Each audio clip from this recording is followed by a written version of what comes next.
Hello students, welcome back to the life root academy by Chetna. आज हम life science का एक बहुत ही इंटरेस्टिंग, फंडामेंटल और इम्पॉर्टेंट टॉपिक मेटाबॉलिज्म पढ़ने वाले हैं।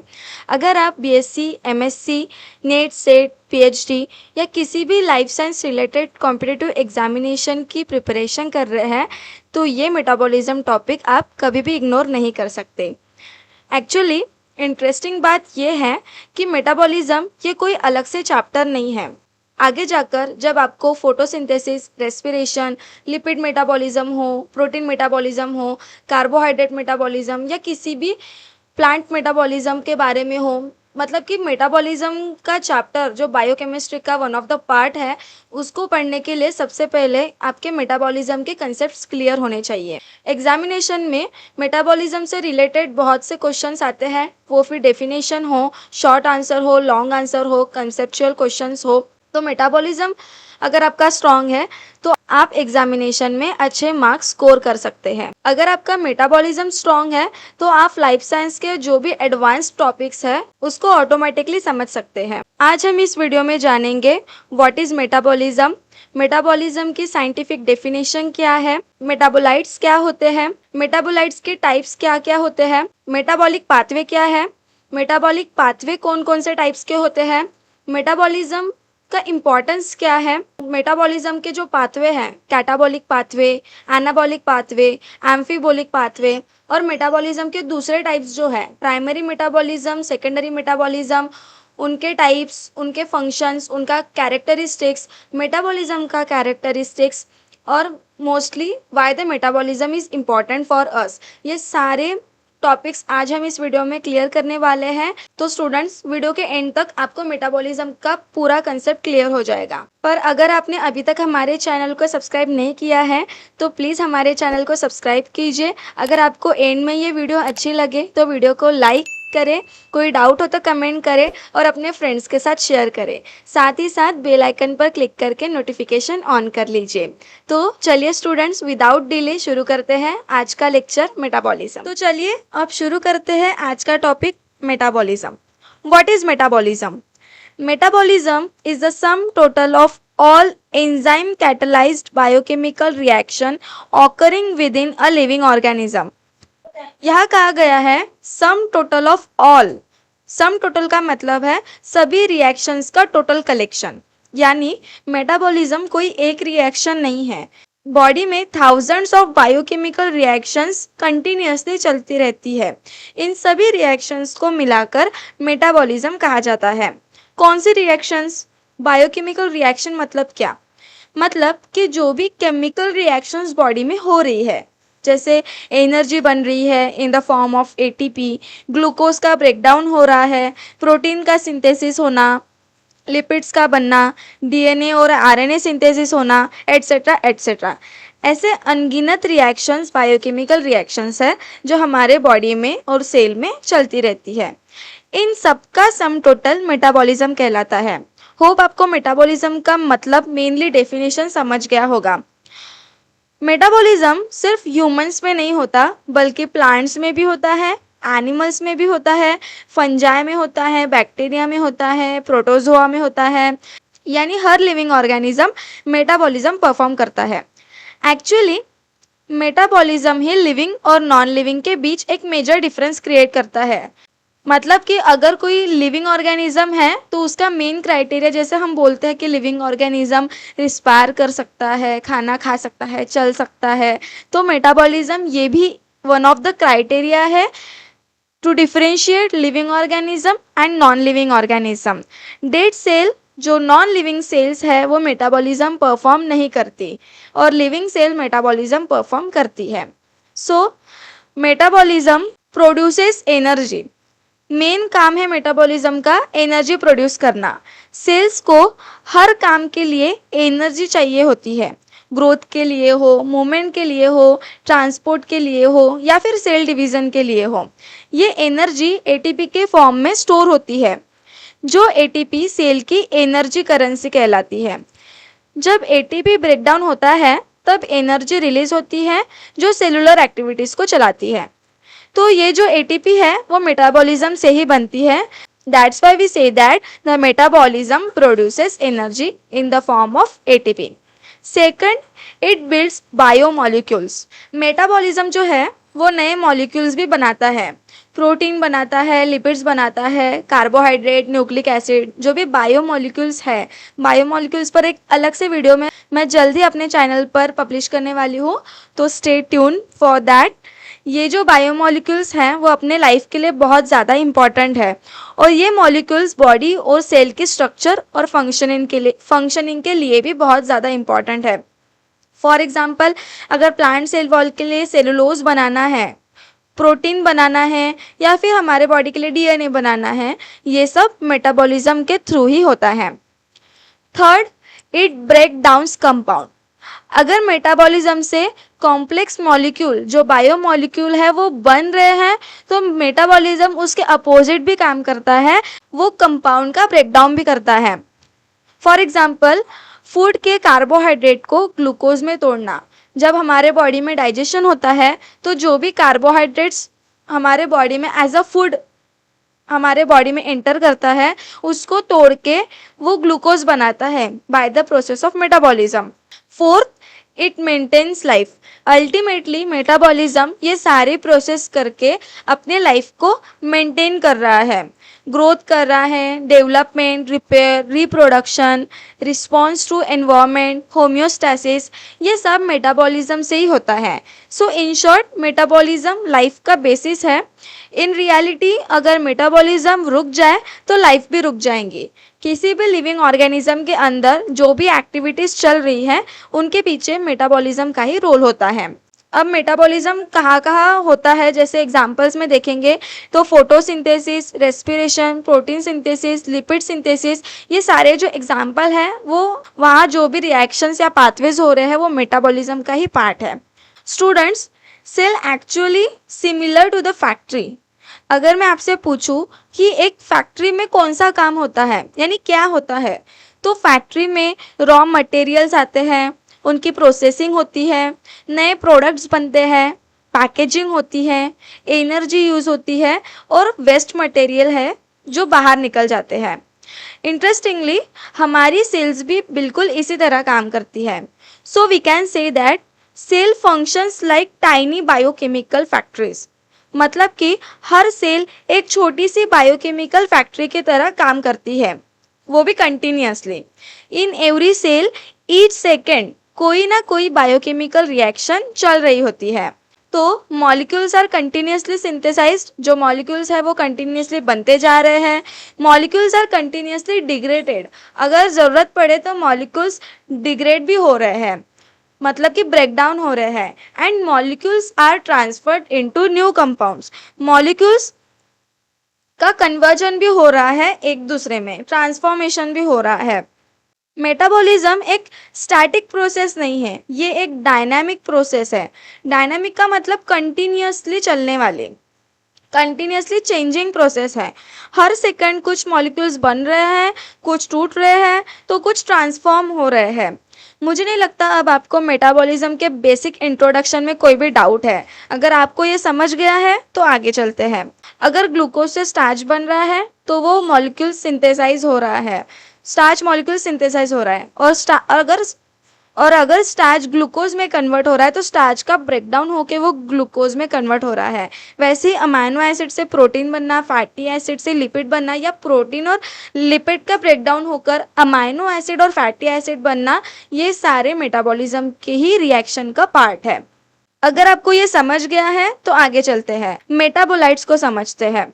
So, metabolites are intermediate and temporary compounds formed during metabolic reactions. Metabolism तो समझ गया, लेकिन मेटाबोलाइट्स क्या है? मेटाबोलाइट्स वो कंपाउंड्स होते हैं जो मेटाबॉलिक पाथवे के दौरान बनते हैं और आगे किसी दूसरी रिएक्शन में यूज हो जाते हैं। यानी ये जनरली फाइनल प्रोडक्ट नहीं होते, ये रिएक्शन के बीच में आने वाले कंपाउंड्स होते हैं, इसलिए इन्हें इंटरमीडिएट कंपाउंड्स भी कहा जाता है, जो है मेटाबोलाइट्स। स्क्रीन पर दिए गए रिएक्शन को देखिए। जस्ट अज्यूम कि ये एक मेटाबॉलिक रिएक्शन पाथवे है, जिसमें जो हमारा ए है वो स्टार्टिंग मॉलिक्यूल है, सबस्ट्रेट है, और डी जो है वो फाइनल प्रोडक्ट है। बीच के जो बी एंड सी है वो इंटरमीडिएट्स है, जो पाथवे के बीच बीच में फॉर्म हो रहे हैं लेकिन फाइनल प्रोडक्ट की तरह काम नहीं कर रहे, वो फाइनल प्रोडक्ट नहीं है। ए से बी तक रिएक्शन 1 हुई जिसमें एंजाइम 1 यूज हुआ है। यही बी जो फॉर्म हुआ है act as a starting material for the next reaction using enzyme 2 it forms C.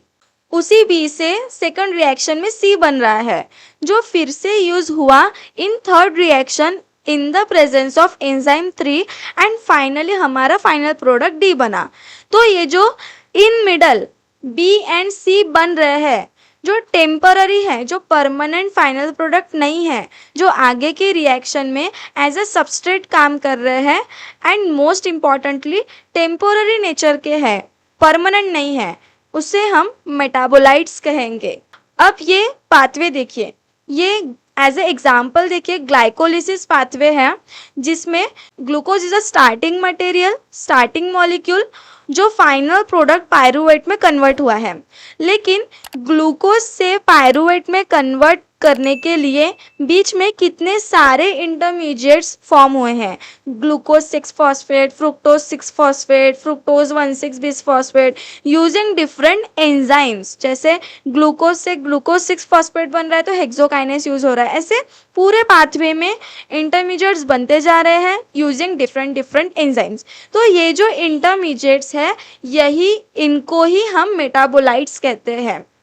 Hope आपको मेटाबॉलिज्म एंड मेटाबोलाइट्स ये दोनों कंसेप्ट एकदम क्रिस्टल क्लियर हो गए। मेटाबॉलिज्म के अंदर जो रिएक्शंस होती है, जो पाथवेज में रिएक्शंस होती है वो रैंडमली नहीं चलती, ये रिएक्शंस एक ऑर्गेनाइज सीक्वेंस में चलती है।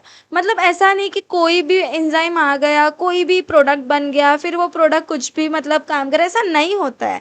ये रैंडम प्रोसेस नहीं है, ये ऑर्गेनाइज्ड प्रोसेस है। इसी ऑर्गेनाइज सीक्वेंस को हम मेटाबॉलिक पाथवे कहते हैं। अब समझा, मेटाबॉलिज्म समझा, मेटाबोलाइट समझा और मेटाबॉलिक पाथवे क्या है वो समझा। ये एक ऑर्गेनाइज्ड प्रोसेस या पाथवे जो एक फिक्स्ड पाथ को फॉलो करती है, एक फिक्स्ड रूट होता है फिक्स्ड एंजाइम्स के साथ फिक्स्ड, जिसको हम मेटाबॉलिक पाथवे कहते हैं। अब मेटाबॉलिक पाथवे को और अच्छे से समझते हैं। मेटाबॉलिक पाथवे बायोकेमिकल रिएक्शंस की एक सीरीज होती है जहां एक compound step by step convert होते हैं फाइनल प्रोडक्ट में। हर स्टेप को एक स्पेसिफिक एंजाइम कंट्रोल करता है। जैसे ऊपर वाली पाथवे देखिए, ए मॉलिक्यूल बी में कन्वर्ट हुआ तो एंजाइम 1 यूज हो रहा है, बी सी में कन्वर्ट हुआ एंजाइम 2 वहां पर आ रहा है, सी से डी आया तो एंजाइम 3 उसमें यूज हो रहा है। हर स्टेप को एक स्पेसिफिक एंजाइम कंट्रोल कर रहा है, यानी मेटाबॉलिक पाथवे को हम एक रोड या रूट की तरह समझ सकते हैं। जैसे डेस्टिनेशन तक पहुंचने के लिए कई सारे स्टेशंस आते हैं, वैसे ही फाइनल प्रोडक्ट तक पहुंचने के लिए कई सारे इंटरमीडिएट कंपाउंड्स और रिएक्शंस आती है। तो ये जो इंटरमीडिएट्स है इसी को हम मेटाबोलाइट्स कहते हैं। Clear students? I hope you are all cleared. अब metabolism, metabolites, intermediates, reaction, metabolic pathway सब समझ गया है, पूरा क्लियर हो गया है। आगे चलते हैं और देखते हैं कि मेटाबॉलिक पाथवेज के टाइप्स क्या होते हैं। मेटाबॉलिक पाथवेज को उनके पैटर्न के हिसाब से जनरली 3 टाइप्स में डिवाइड किया जाता है। First is linear pathway, second is cyclic pathway and third is spiral pathway. अब इन्हें एक एक करके समझते हैं। First is linear pathway. Linear का मतलब होता है सीधा, यानी स्ट्रेट। इस पाथवे में रिएक्शन एक डायरेक्शन में स्टेप बाय स्टेप चलती है। जो रिएक्शन पाथवे है उसमें सारे रिएक्शन सिर्फ एक ही डायरेक्शन में जाएंगे। जो भी पाथवे है उसमें एक स्टार्टिंग मटेरियल होगा, स्टार्टिंग मॉलिक्यूल होगा और एक फाइनल प्रोडक्ट होगा जो एकदम स्ट्रेट लाइन में बनेगा, स्ट्रेट लाइन में रिएक्शन होगी। और फाइनल प्रोडक्ट बनने के बाद पाथवे वापस स्टार्टिंग पॉइंट पर नहीं आता है। इट इज 1 वे प्रोसेस, एक ही डायरेक्शन में स्ट्रेट जाएगा। जैसे फॉर एग्जांपल ग्लाइकोलिसिस पाथवे हमने देखा जहाँ पर ग्लूकोज स्टार्टिंग मॉलिक्यूल है, उसके बाद यूजिंग डिफरेंट डिफरेंट एंजाइम्स बीच बीच में बहुत सारे मेटाबोलाइट इंटरमीडिएट्स बन रहे हैं और फाइनल प्रोडक्ट पायरुवेट बन रहा है। ये सारी रिएक्शन एक वे में चल रहा है, वन डायरेक्शन में चल रहा है, स्ट्रेट चल रहा है। और पायरुवेट बनने के बाद वो वो रिएक्शन वही खत्म हो रही है ग्लाइकोलिसिस की, वो पायरुवेट फिर से ग्लूकोज के तरफ नहीं जा रहा है, इसलिए इसे हम कहेंगे linear metabolic pathway. Second is cyclic pathway. अब आते हैं साइक्लिक पाथवे पर। साइक्लिक का मतलब होता है सर्क्यूलर। इस पाथवे में रिएक्शंस एक साइकिल या सर्कल के रूप में अरेंज होती है। यहाँ जो पाथवे होता है उसका जो लास्ट कंपाउंड, जो फाइनल प्रोडक्ट बनता है, इवेंचुअली स्टार्टिंग कंपाउंड को रीजनरेट कर देता है। मतलब डिफरेंट डिफरेंट एंजाइम को यूज करके इंटरमीडिएट्स बना बना के फाइनल प्रोडक्ट बनेगा। वो फाइनल प्रोडक्ट क्या करेगा, फिर से फर्स्ट प्रोडक्ट को रीजनरेट करेगा और एक लूप बनाएगा, सर्कुलर लूप बनाएगा, जिसे हम साइक्लिक पाथवे कहते हैं। डायग्राम में देखिए, दिस इज क्रेब्स साइकिल, जिसको हम सिट्रिक एसिड साइकिल भी कहते हैं।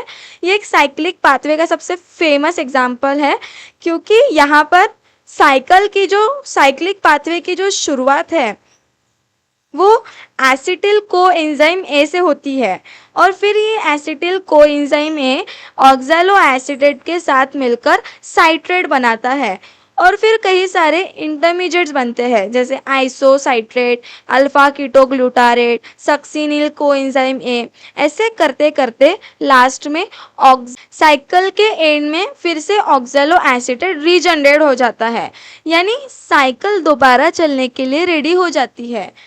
फिर से अच्छे से समझते हैं। Oxalo acetate acetyl coenzyme A को मिलके साइट्रेट बना, फिर उसके बाद बहुत सारे मेटाबोलाइट्स बने, और फिर से मेटाबोलाइट्स बनते बनते आखिरी में फिर से ऑक्सैलो एसिटेट ही बना, इसलिए इसको साइक्लिक पाथवे कहते हैं। अब थर्ड देखते हैं, स्पाइरल पाथवे। स्पाइरल पाथवे थोड़ा यूनिक कंसेप्ट है। स्पाइरल पाथवे में रिएक्शंस बार बार रिपीट होती है, लेकिन हर साइकिल के बाद मॉलिक्यूल का साइज या स्ट्रक्चर ग्रेजुअली चेंज होता रहता है। यानी प्रोसेस सर्कुलर तो लगती है, लेकिन एग्जैक्टली सेम पॉइंट पर रिटर्न नहीं करते। सर्कल सर्कल सर्कल सर्कल करते करते वो एक स्पाइरल बनाता है और लार्जर मॉलिक्यूल प्रोड्यूस करता है, इसलिए उसको स्पाइरल कहा जाता है। डायग्राम में देखिए, फैटी एसिड सिंथेसिस पाथवे दिखाया गया है। Fatty acid synthesis spiral pathway का एक क्लासिक एग्जाम्पल है। यहाँ एक रिपीटिंग सीक्वेंस बार बार चलती रहती है। हर राउंड में फैटी एसिड चेन में 2 कार्बन एटम्स ऐड होते रहते हैं। फॉर एग्जाम्पल, पहले 2 कार्बन होंगे, फिर 4 कार्बन आएंगे, 6 कार्बन, 8 कार्बन, 10 कार्बन, 16 कार्बन, और चेन ग्रेजुअली बड़ी होती चली जाती है। ये जो स्टूडेंट्स, ये जो फैटी एसिड सिंथेसिस का कार्बन एडिशन है, वो हम प्लांट मेटाबॉलिज्म पार्ट में जल्दी ही फैटी एसिड बायोसिंथेसिस पे वीडियो लाएंगे, तो वो ज़रूर विजिट करना जब आएंगी, इसलिए नोटिफिकेशन ऑन करके रखिए।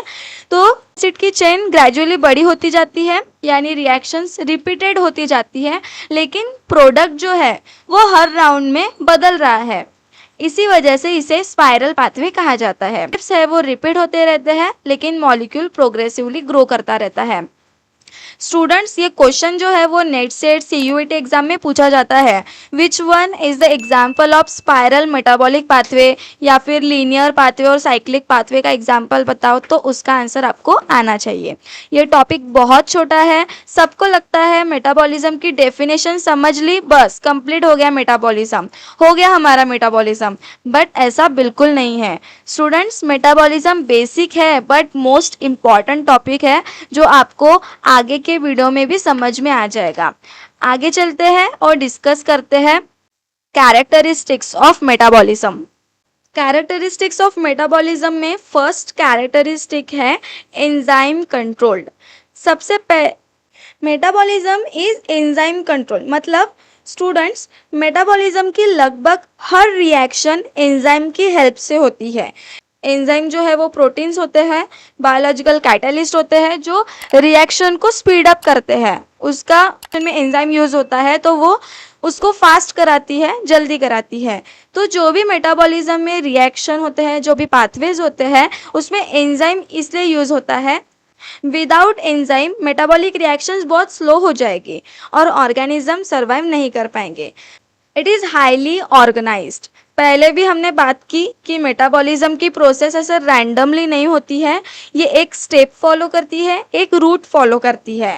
तो मेटाबॉलिज्म एक जो है वो रैंडम रिएक्शन का कलेक्शन नहीं है। हर रिएक्शन एक स्पेसिफिक ऑर्डर में होती है, हर स्टेप के लिए एक स्पेसिफिक एंजाइम होता है, हर पाथवे एक डेफिनेट सीक्वेंस में होती है। फॉर एग्जांपल ग्लाइकोलिसिस में जैसे ग्लूकोज डायरेक्टली पायरुवेट नहीं बन जाता, बीच बीच में स्पेसिफिक मेटाबोलाइट्स इंटरमीडिएट्स बनते हैं और हर स्टेप एक फिक्स्ड ऑर्डर फॉलो करता है। इसी वजह से मेटाबॉलिज्म हाईली ऑर्गेनाइज्ड है। It occurs continuously. Students, metabolism continuously चलता रहता है। जब आप पढ़ रहे हैं तभी भी चलता रहता है, जब आप सो रहे हो तब भी मेटाबॉलिज्म चल रहा है। इवन रेस्टिंग कंडीशन में भी मेटाबॉलिक रिएक्शन बंद नहीं होती। फॉर एग्जाम्पल, हम रिस्पायर कर रहे हैं, रेस्पिरेशन भी एक मेटाबॉलिज्म का ही पार्ट है। एटीपी कंटिन्यूअसली बनता रहता है, यूज होता रहता है। इसी वजह से मेटाबॉलिज्म कंटिन्यूअस प्रोसेस है। Fourth is highly regulated. अब हमने ये तो देख लिया कि मेटाबॉलिज्म से मॉलिक्यूल्स भी सिंथेसाइज होते हैं, मॉलिक्यूल्स भी ब्रेक डाउन होते हैं। लेकिन अगर समझो हमारे बॉडी को एनर्जी की ज़रूरत है और हमारी बॉडी एनर्जी बना ही रही है, बना ही रही है, बना ही रही है, प्रोटीन चाहिए, प्रोटीन बना ही रही है, बना ही रही है, लेकिन इससे प्रॉब्लम हो सकती है। इसलिए जो मेटाबॉलिज्म है वो टाइटली रेगुलेटेड रहता है। सेल ज़रूरत के हिसाब से इन पाथवे को ऑन या ऑफ करती है। एग्जाम्पल समझो, अगर एटीपी ऑलरेडी सफिशिएंट क्वांटिटी में अपने बॉडी में प्रेजेंट है तो एटीपी प्रोडक्शन की कुछ पाथवेज स्लो हो जाती है। ये रेगुलेशन का एग्जाम्पल है। रेगुलेशन ऑफ मेटाबॉलिज्म हम सामने भी इस वीडियो के आगे में भी अच्छे से डिस्कस करने वाले हैं। Fifth, it maintains homeostasis. Homeostasis का मतलब होता है इंटरनल इन्वायरमेंट को रिलेटिवली स्टेबल मेंटेन करना। जो लिविंग ऑर्गेनिज्म है उनके अंदर टेम्परेचर, पीएच, वाटर बैलेंस और न्यूट्रिएंट लेवल्स को स्टेबल रखना ज़रूरी होता है। मेटाबॉलिज्म इस स्टेबिलिटी को मेंटेन करने में हेल्प करता है। For example blood glucose level का रेगुलेशन, वाटर बैलेंस मेंटेन करना, आयरन कॉन्सेंट्रेशन मेंटेन करना, ये सब मेंटेन करने का काम मेटाबॉलिज्म करता है। अगर आपको होम्योस्टेसिस का या थर्मोरेगुलेशन क्या है ये जानना है तो आई बटन पर क्लिक करके हमारी ये वीडियो विजिट करें। Sixth, it involves energy transfer.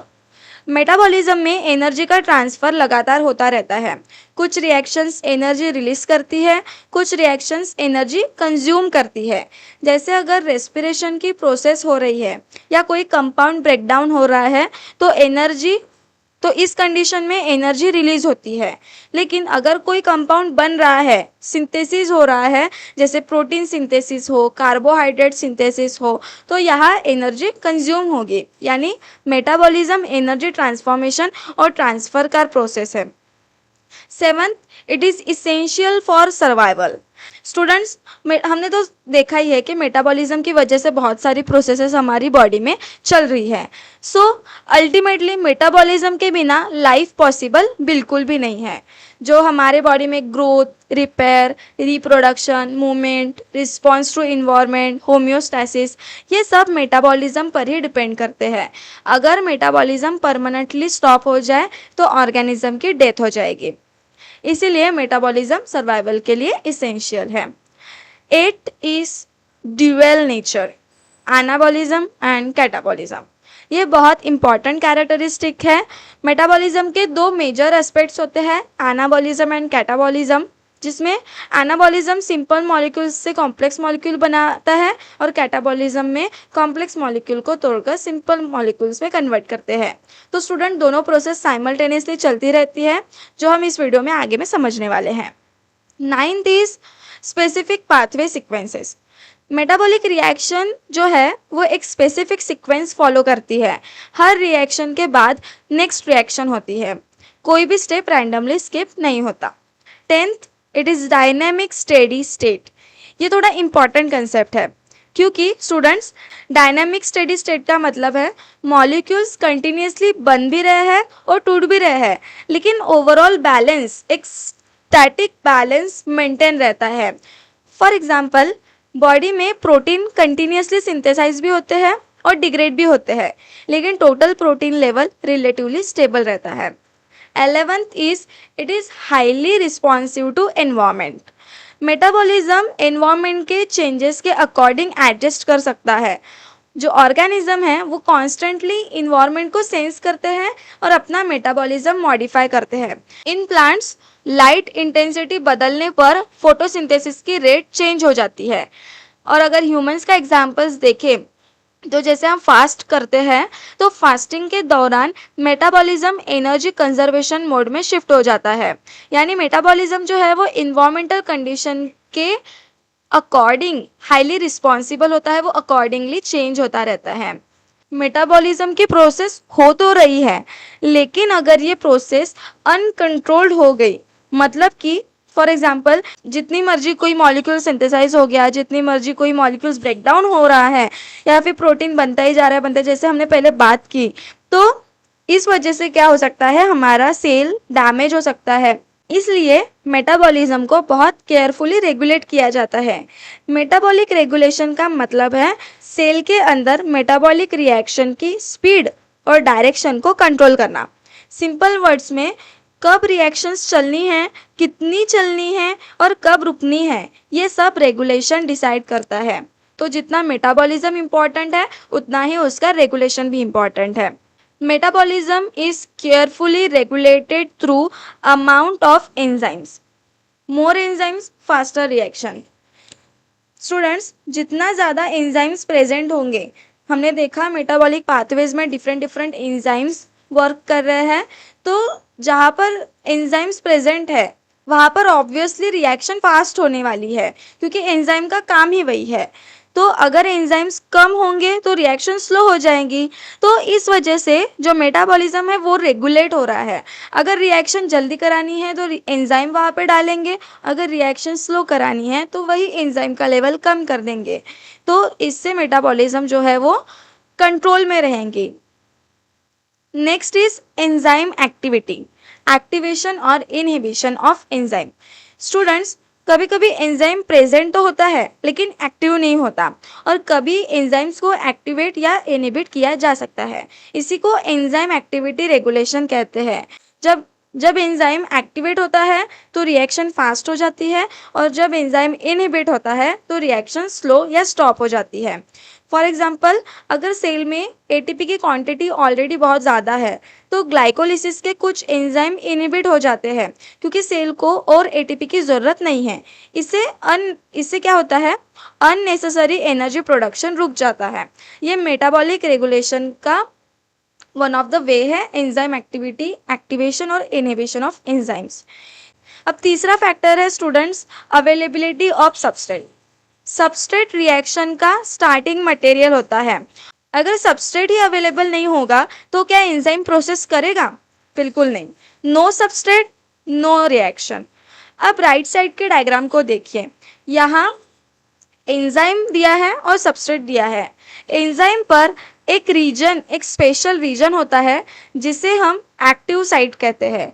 तो सबस्ट्रेट एंजाइम पर बाइंड करेगा और जिसे हम एंजाइम सबस्ट्रेट कॉम्प्लेक्स कहते हैं, और फिर उससे प्रोडक्ट बनेगा. हम इसको इसलिए डिस्कस कर रहे हैं क्योंकि अगर सबस्ट्रेट ना हो तो एक्टिव साइट पर बाइंड करने के लिए कोई होगा ही नहीं. अगर सबस्ट्रेट नहीं होगा मतलब कि रिएक्शन ही नहीं होगा.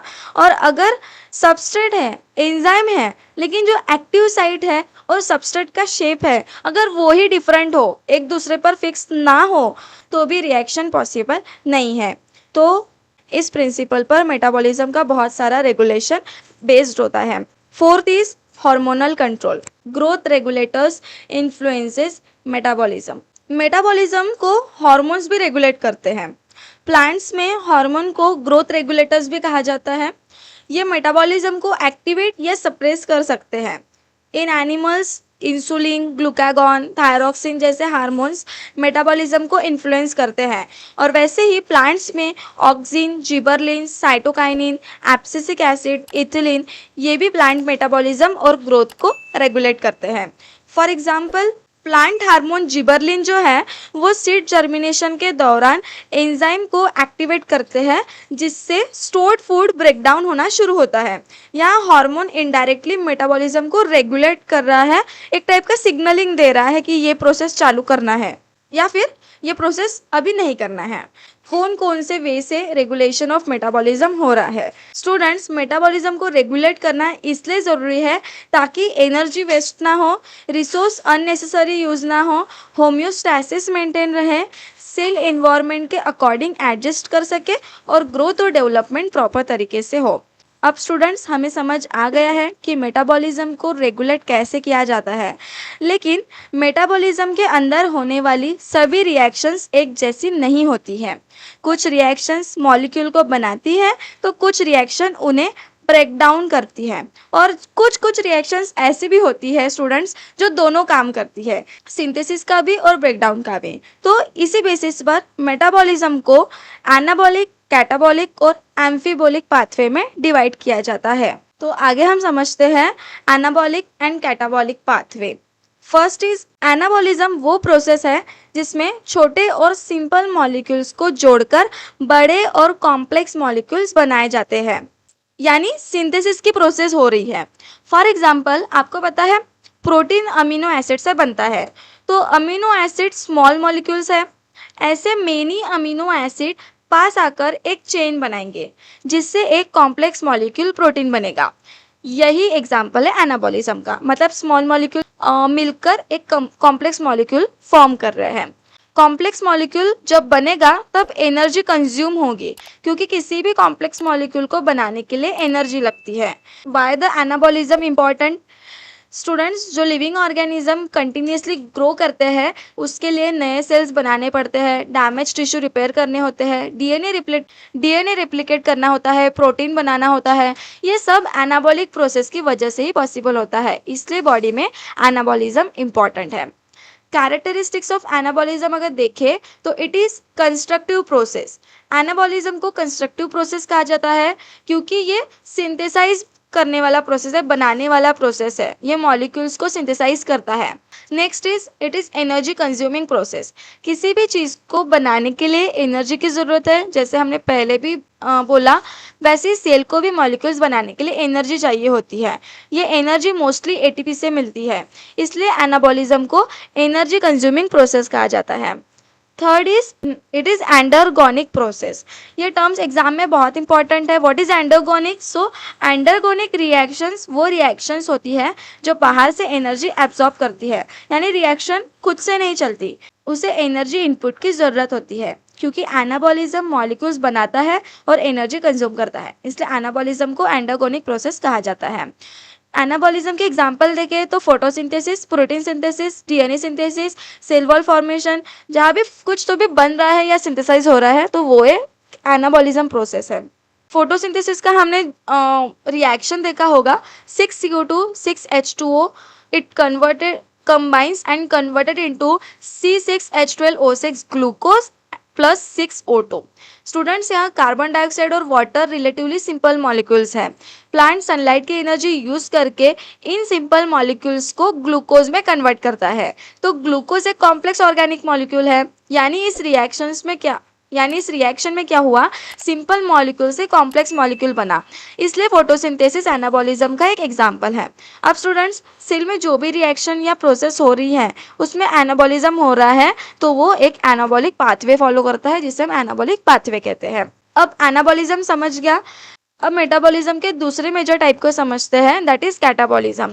Catabolism is the breakdown of complex molecule into simpler molecules. Catabolism वो प्रोसेस है जिसमें बड़े और कॉम्प्लेक्स मॉलिक्यूल्स को तोड़कर छोटे और सिंपल मॉलिक्यूल्स में कन्वर्ट किया जाता है, और इस प्रोसेस के दौरान एनर्जी रिलीज होती है। जैसे स्टार्च का ब्रेकडाउन करके ग्लूकोज, प्रोटीन से अमाइनो एसिड, लिपिड से फैटी एसिड और ग्लिसरॉल बनता है, तो जो बड़े मॉलिक्यूल का ब्रेकडाउन हो रहा है उससे सिंपल मॉलिक्यूल्स बनते हैं, तो इसे हम कैटाबॉलिक रिएक्शन कहेंगे। कैरेक्टरिस्टिक्स ऑफ कैटाबॉलिज्म देखते हैं, इट इज डिस्ट्रक्टिव प्रोसेस। इसका मतलब है कॉम्प्लेक्स मॉलिक्यूल का ब्रेकडाउन, यानी मॉलिक्यूल्स को तोड़ना। Second, it is energy releasing process. यहाँ कैटाबॉलिज्म में क्या होता है, कॉम्प्लेक्स मॉलिक्यूल जब ब्रेकडाउन होता है तो उनमें जो स्टोर्ड केमिकल एनर्जी है वो रिलीज होती है in the form of ATP. Third, it is exergonic process. Exergonic reactions वो रिएक्शंस होती है जो एनर्जी रिलीज करती है, क्योंकि कैटाबॉलिज्म में ब्रेकडाउन के दौरान एनर्जी रिलीज होती है, इसलिए कैटाबॉलिज्म को एक्सर्गोनिक प्रोसेस कहा जाता है। एग्जाम्पल ऑफ कैटाबॉलिज्म है cellular respiration, digestion, lipid breakdown, etcetera etcetera. जहाँ जैसे सेलुलर रेस्पिरेशन में ग्लूकोज का ब्रेकडाउन हो रहा है एटीपी बनाने के लिए, डाइजेशन में जो भी हम फूड कंज्यूम करते हैं उसमें जो भी कार्बोहाइड्रेट, प्रोटीन, लिपिड्स है उसका भी ब्रेकडाउन होकर सिंपलर मॉलिक्यूल जैसे sugar, amino acid, fatty acid में कन्वर्ट किया जाता है। थर्ड इज लिपिड ब्रेकडाउन, जहाँ पे लिपिड्स का ब्रेकडाउन फैटी एसिड और ग्लिसरॉल में होता है by the process of beta oxidation. तो ये जो सारी प्रोसेस है वो कैटाबॉलिज्म के एग्जाम्पल है। अब सेलुलर रेस्पिरेशन का इक्वेशन देखिए, glucose plus O2 gives CO2 plus H2O plus ATP। अब स्टूडेंट्स, एनाबॉलिज्म के फोटोसिंथेसिस में ग्लूकोज बन रहा था, वो एक कॉम्प्लेक्स मॉलिक्यूल है, हम सबको पता है। तो ग्लूकोज जो है वो रेस्पिरेशन के दौरान ऑक्सीजन की प्रेजेंस में ब्रेकडाउन होता है और एंड प्रोडक्ट्स बनते हैं CO2, H2O और ATP। यहाँ पे ATP मतलब एनर्जी है जो रिलीज हो रही है और बाकी सिंपलर मॉलिक्यूल्स बन रहे हैं CO2 और H2O। तो इसे कैटाबॉलिज्म कहते हैं। होप आपको कैटाबॉलिज्म अच्छे से समझ गया है। क्विक कंपैरिजन करते हैं फास्ट में। Anabolism build molecule but catabolism breaks molecule. Anabolism is constructive but catabolism is destructive. Anabolism is energy consuming but catabolism is energy releasing. Anabolism is endergonic and catabolism is exergonic. Anabolism समझ गया, catabolism समझ गया, लेकिन students कुछ ऐसे भी pathways होते हैं जहाँ कैटाबॉलिज्म एनाबॉलिज्म दोनों परफॉर्म होते हैं। तो आगे चलते हुए देखते हैं what is एम्फीबोलिक pathway. It is a pathway functioning in both anabolism and catabolism is called an एम्फीबोलिक pathway. जो मेटाबॉलिक पाथवे एक तरफ मॉलिक्यूल को ब्रेक डाउन भी करे और दूसरी तरफ नए मॉलिक्यूल्स के सिंथेसिस में भी पार्टिसिपेट करे, उसे एम्फीबोलिक पाथवे कहते हैं। सबसे बेस्ट एग्जाम्पल ऑफ एम्फीबोलिक पाथवे है क्रेब्स साइकिल, जिसे हम सिट्रिक एसिड साइकिल और TCA साइकिल भी कहते हैं। तो क्वेश्चन आ रहा होगा why the Krebs cycle is एम्फीबोलिक pathway. इसका आंसर आपको अब क्लियरली समझ आएगा। सबसे पहले क्रेब्स साइकिल का कैटाबॉलिक रोल देखते हैं। जैसे कैटाबॉलिज्म में कॉम्प्लेक्स मॉलिक्यूल टूटकर एनर्जी रिलीज करते हैं, वैसे आपको पता है कार्बोहाइड्रेट्स ग्लूकोज में कन्वर्ट होता है और ग्लूकोज पायरुवेट में कन्वर्ट होता है by the glycolysis and then वही पायरुवेट माइटोकॉन्ड्रिया में जाकर एसिटिल कोएंजाइम में बनाता है। ठीक वैसे ही फैट्स फैटी एसिड में कन्वर्ट होता है और फिर बीटा ऑक्सीडेशन से एसिटिल कोएंजाइम में कन्वर्ट होता है, और प्रोटीन भी अमीनो एसिड में कन्वर्ट होने के बाद एसिटिल कोएंजाइम में कन्वर्ट हो जाता है। ये सभी एसिटिल कोएंजाइम जो बना है सबसे लास्ट में, वो लास्ट में क्रेब्स साइकिल में एंटर करते हैं। फिर क्रेब्स साइकिल में एसिटिल कोएंजाइम का होता क्या है, एसिटिल कोएंजाइम का ऑक्सीडेशन होता है और उससे बनता है 3 NADH, 1 FADH2, 1 GTP and 2 CO2 molecule. बाद में NADH और FADH2 इलेक्ट्रॉन ट्रांसपोर्ट चेन में जाकर बड़ी मात्रा में ATP बनाते हैं, इसलिए क्रेब्स साइकिल कैटाबॉलिक पाथवे की तरह वर्क करती है। अब एनाबॉलिक रोल देखिए क्रेब्स साइकिल का, जिसमें बायोसिंथेसिस हो रहा है। क्रेब्स साइकिल जो है सिर्फ वो एनर्जी नहीं बनाती, बल्कि इसके इंटरमीडिएट्स डिफरेंट इंपॉर्टेंट बायोमोलिक्यूल्स के प्रोडक्शन के लिए हेल्पफुल होते हैं। फॉर एग्जांपल, जैसे इसमें इस साइकिल में आप देख सकते हैं साइट्रेट बन रहा है। ये जो साइट्रेट है वो माइटोकॉन्ड्रिया से साइटोप्लाज्म में जाता है और एसिटिल कोएंजाइम में बदलता है, फिर फैटी एसिड और स्टिरॉल के सिंथेसिस में हेल्प करता है, फॉर एग्जाम्पल प्लांट ऑयल और मेम्ब्रेन लिपिड्स में। अब सेकंड, क्रेब्स साइकिल का जो इंटरमीडिएट है अल्फा कीटोग्लूटारेट, वो अल्फा कीटोग्लूटारेट अमाइनो एसिड बनाता है, क्योंकि अल्फा कीटोग्लूटारेट से ग्लूटामेट, ग्लूटामिन, प्रोलिन, आर्जिनिन जैसे अमाइनो एसिड्स बनते हैं। तो ऐसे जो भी इंटरमीडिएट्स क्रेब्स साइकिल में बीच बीच में बन रहे हैं, जो मेटाबोलाइट्स बन रहे हैं, उससे कोई ना कोई कंपाउंड बनने में हेल्प होती है या उससे कोई ना कोई बायोमोलिक्यूल बनता है। तो ये एक प्रकार का एनाबॉलिक रोल हो गया क्रेब्स साइकिल का। तो क्रेब्स साइकिल कैटाबॉलिक रोल भी परफॉर्म करती है और एनाबॉलिक रोल भी शो करती है, इसलिए इसे एम्फीबोलिक पाथवे कहा जाता है। अब आपको पूरा क्लियर हो गया होगा what is एम्फीबोलिक pathway. Student, metabolism के 3 टाइप्स देखे, catabolic, anabolic and amphibolic. But students, based on biological importance of the compound, metabolism also divided into two major types, that is primary and secondary metabolism. Net set MSc और university exams में इन दोनों के differences और examples बहुत frequently पूछे जाते हैं। तो सबसे पहले what is primary metabolism. Primary metabolism consists of metabolic processes and products that are directly essential for growth, development and survival of an organisms. Primary metabolism में वे सभी बायोकेमिकल प्रोसेसेस और प्रोडक्ट्स शामिल होते हैं जो किसी ऑर्गेनिज्म को जीवित रहने के लिए डायरेक्टली ज़रूरी होते हैं। अगर प्राइमरी मेटाबॉलिज्म रुक जाए तो ऑर्गेनिज्म सर्वाइव नहीं कर सकता। कैरेक्टरिस्टिक्स ऑफ प्राइमरी मेटाबॉलिज्म देखते हैं। It is present in all living organism, वो सभी एनिमल्स, ऑर्गेनिजम्स जो प्लांट्स, फंजाई वगैरह सब में प्रेजेंट होता है। It is essential for life, ये सबसे इंपॉर्टेंट कैरेक्टरिस्टिक्स है क्योंकि प्राइमरी मेटाबॉलिज्म के बिना लाइफ पॉसिबल नहीं है। Next, it is directly involve in growth and reproduction, new cells बनाना, सेल डिवीज़न होना, रिप्रोडक्शन होना, ऐसे बहुत सारे ग्रोथ, रॉ मटेरियल्स और एनर्जी प्रोवाइड करने का काम प्राइमरी मेटाबॉलिज्म करता है। फोर्थ, इट ऑकर्स कंटिन्यूसली, जैसे मेटाबॉलिज्म हमेशा होता है तो जो प्राइमरी मेटाबॉलिज्म है वो कंटिन्यूसली सेल में और बॉडी में चलता रहता है। Examples of primary metabolism are photosynthesis which produces glucose, जो हमारे बॉडी के लिए बहुत इसेंशियल है। नेक्स्ट है cellular respiration, produces ATP, energy हमारे बॉडी के लिए ज़रूरी है। Protein synthesis, it forms enzymes and structure of proteins. Then DNA replication ensures genetic continuity. अब देखते हैं primary metabolites. It is the product form through primary metabolism, मतलब primary metabolites वो कंपाउंड्स हैं जो प्राइमरी मेटाबॉलिक प्रोसेसेस से बनती है और ऑर्गेनिजम्स के नॉर्मल ग्रोथ और डेवलपमेंट के लिए ज़रूरी होते हैं। एग्जाम्पल्स है glucose, amino acid, fatty acid, nucleotides, organic acid, ये सारे जो प्राइमरी मेटाबोलाइट्स है वो प्राइमरी मेटाबॉलिज्म से बनते हैं और हमारे लाइफ के लिए बहुत इसेंशियल कंपाउंड्स होते हैं। Without primary metabolism no energy, no growth, no reproduction and no survival.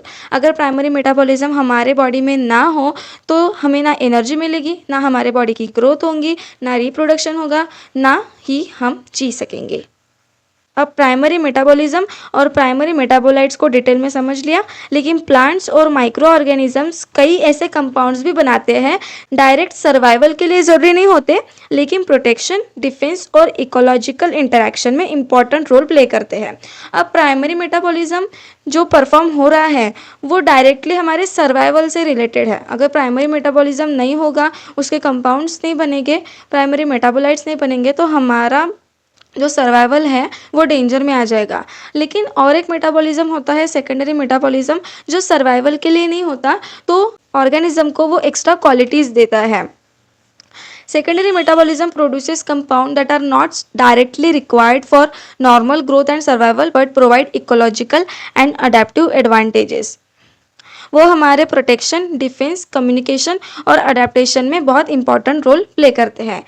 Characteristics of secondary metabolism are, it is species specific. जो सेकेंडरी मेटाबोलाइट्स हैं वो हर ऑर्गेनिजम्स में नहीं मिलते, ये स्पीसीज स्पेसिफिक होते हैं, यानी कुछ कंपाउंड सिर्फ पर्टिकुलर प्लांट्स या माइक्रो ऑर्गेनिजम्स में ही मिलते हैं। For example nicotine mainly tobacco plants में मिलता है, मॉर्फिन ओपियम पॉपी में मिलता है, कैफीन जो है वो कॉफ़ी और टी प्लांट्स में मिलता है। जो सेकेंडरी मेटाबोलाइट्स बाकी के भी हैं एग्जाम्पल्स, वो एक स्पेसिफिक स्पीसीज में ही पाए जाते हैं। Next, it is produced in smaller quantities. Primary metabolites की तरह लार्ज अमाउंट में ये प्रोड्यूस नहीं होते हैं, ये जनरली स्मॉल क्वांटिटीज़ में सिंथेसाइज किए जाते हैं क्योंकि इनका रोल स्पेसिफिक होता है, स्पेशलाइज्ड होता है। Third, it is often synthesise under specific condition. Students, ये पॉइंट बहुत इंपॉर्टेंट है क्योंकि सेकेंडरी मेटाबोलाइट्स हमेशा कंटिन्यूसली प्रोड्यूस नहीं होते, ये अक्सर स्पेशल सिचुएशन में प्रोड्यूस होते हैं। फॉर एग्जांपल, अगर इंसेक्ट अटैक हो गया, पैथोजन इन्फेक्शन हो गया, ड्रॉट स्ट्रेस हो गया, कोई स्ट्रेस आ गया प्लांट को या कोई एनिमल को, यूवी रेडिएशन से इंजर्ड हो गया है, वाउंड इंजरी हो गई है, ऐसे कंडीशंस में प्लांट्स डिफेंसिव कंपाउंड्स बनाना स्टार्ट कर देते हैं जो है secondary metabolites. Fourth is it is important for interaction with environment. Secondary metabolites plant और इन्वायरमेंट के बीच कम्युनिकेशन का काम करते हैं। ये इंसेक्ट्स को अट्रैक्ट कर सकते हैं, हर्बीवोरस को रिपेल कर सकते हैं, पैथोजन से प्रोटेक्शन दे सकते हैं, पॉलिनेटर्स को अट्रैक्ट कर सकते हैं। ऐसे बहुत सारे काम सेकेंडरी मेटाबॉलिज्म करते हैं जो इन्वायरमेंट के इंटरेक्शन में काम आते हैं। एग्जाम्पल्स ऑफ सेकेंडरी मेटाबोलाइट्स है alkaloids, nicotine, morphine, caffeine, terpenoids, tannins, flavonoids, anthocyanins, carotenoids etcetera etcetera. ऐसे बहुत सारे सेकेंडरी मेटाबोलाइट्स हैं जिनके अलग अलग फंक्शन एंड रोल अलग अलग ऑर्गेनिज्म में दिखाई देते हैं। फंक्शंस देखते हैं सेकेंडरी मेटाबोलाइट्स के। जो मेटाबोलाइट्स है इंटरमीडिएट्स सेकेंडरी मेटाबॉलिज्म से बनते हैं उसे हम सेकेंडरी मेटाबोलाइट्स कहते हैं।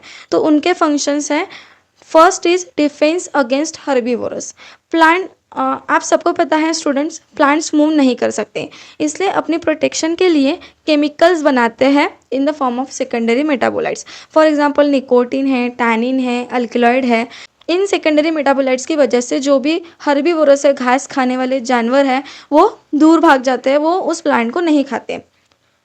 Second, attraction of pollinators. Bright pigments और फ्रेग्रेंसेस पॉलिनेटर्स को अट्रैक्ट करते हैं, ये सबको पता है। तो सेकेंडरी मेटाबोलाइट्स का जो एग्जाम्पल है एंथोसाइनिन। एंथोसाइनिन जो है वो फ्लावर को कलरफुल अपीयरेंस देता है, और टर्पिनॉइड जो है वो फ्रेग्रेंस प्रोवाइड करता है जिससे बीज और बटरफ्लाइज अट्रैक्ट होती है। Third is protection against pathogens. कई secondary metabolites anti microbial properties रखते हैं, ये बैक्टीरिया और फंजाई के अटैक से प्रोटेक्शन देते हैं। Fourth is protection against UV radiation. Flavonoid और related compounds harmful UV rays को एब्जॉर्ब कर सकते हैं, इससे सेलुलर डैमेज कम होता है। Next is stress tolerance.